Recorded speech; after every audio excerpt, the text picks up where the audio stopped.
threshold na ginagamit, kaya nagkakaroon daw sila na majority ay 22 na lang sila. Pinatay na nila ang dalawa. Di ba? Kung gaano sila ka mga baboy.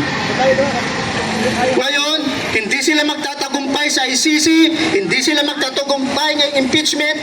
Ang last na barahan nila yung Constituent Assembly. Pero lahat tayo, hindi tayo magpapatinag, magkakaisa pa rin tayo hanggang dulo. Kasi sa May 2028, ang dulo nito.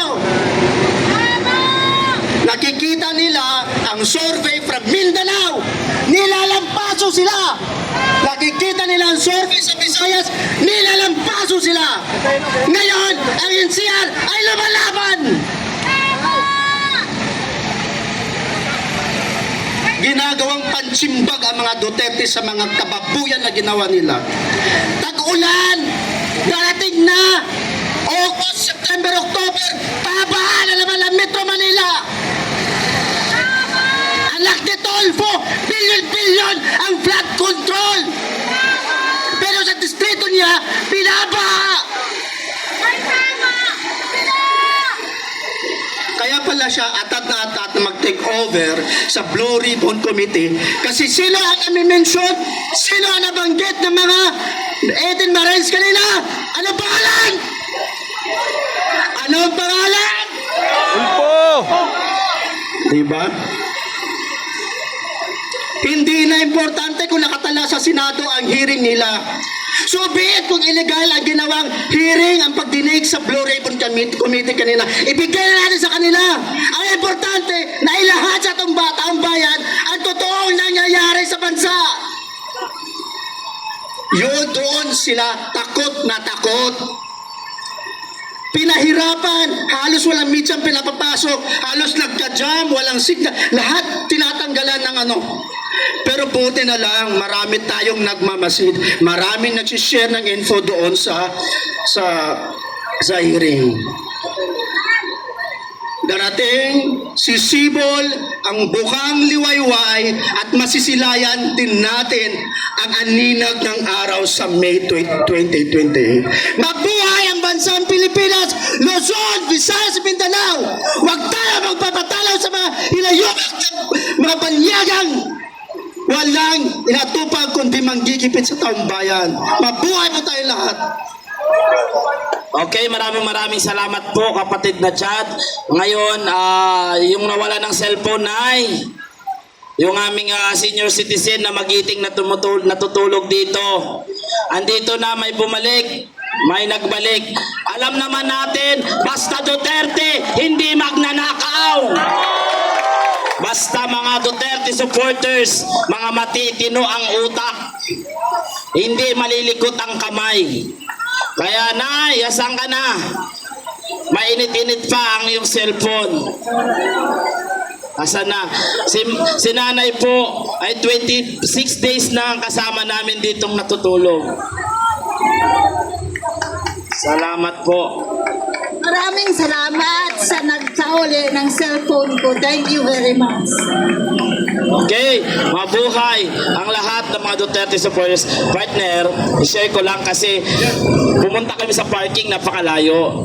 Abay, nakita ko, parang hindi lang yata, pati Laguna, police station from Pililia, Laguna, nandyan din. Rizal, Angono Rizal, nariyan din. Ano pa ba? Halos lahat nandyan. Diyos ko po, ilang gasolina na naman ang naubos nito. Ilang kaba na naman ang bayan ng mawawalan.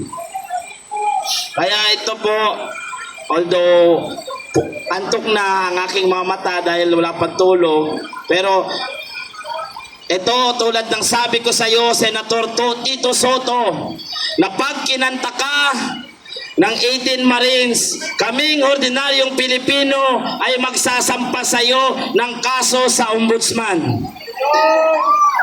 Dito natin mapatutunayan ngayon kung talagang si Boying Rimulya ay hindi namumulitika. Di ba, mga kapulisan?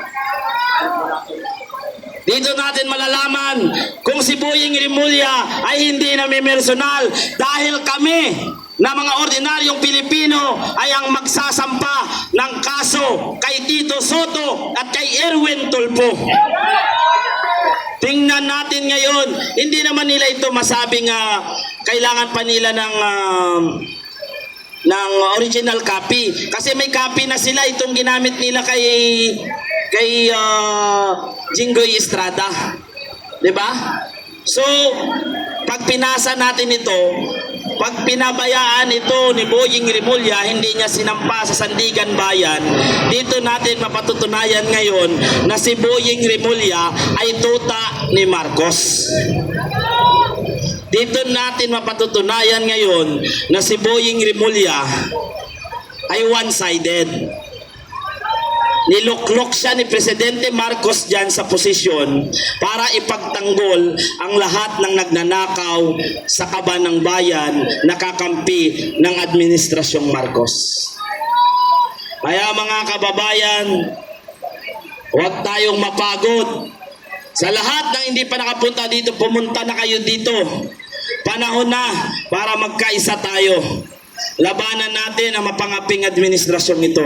Kaya tingnan mo, dumami na po ang ating mga kapulisan. Kasi dumating na ang ating mga kapulisan galing Laguna, Cavite, at Rizal, at Caloocan, Batangas. Wala pang Batangas, wala akong nakita. Hanggang Laguna pa lang. So, manatili tayong magmatyag.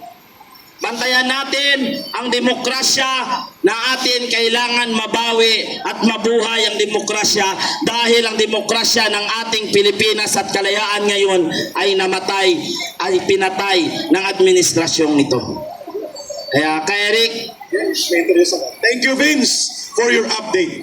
Tawagin natin General Retired Abogado to ang kanyang branch of service, TJAGS, Judge Advocate General sa Armed Forces of the Philippines. Abogado na, general pa. Retired, tapos si Sultan sunod sa kanya. Retired Brigadier General and Attorney Ver Garcia.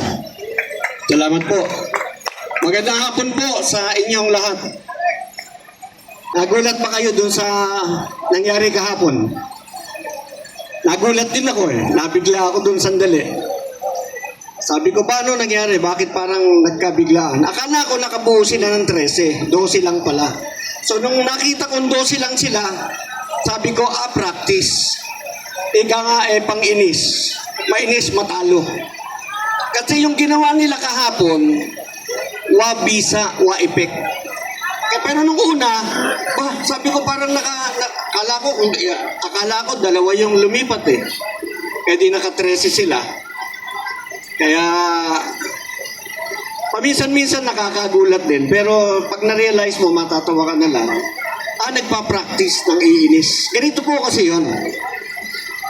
Very basic, very basic. Hindi po natin kailangan ng malalim na paliwanag na katulad ng paliwanag ng abogado pagka siya ay nagpipresent ng kaso sa korte. Alam po natin, very basic. Pagka mayroong session sa Senado, 24 sila, kailangan may quorum. Ano ba yung quorum? 50% plus 1. Di po ba? Sa Kamara, ganun din. Kahit sa ordinaryong organisasyon, sa korporasyon, ang unang tinatanong ng chairman, Miss Secretary, Mr. Secretary, do we have a quorum? Very important. So, ang sagot ngayon ng secretary, sabihin niya, yes, Mr. Chairman, we have a quorum to validly transact business. Because if you do not have a quorum, you cannot transact a business.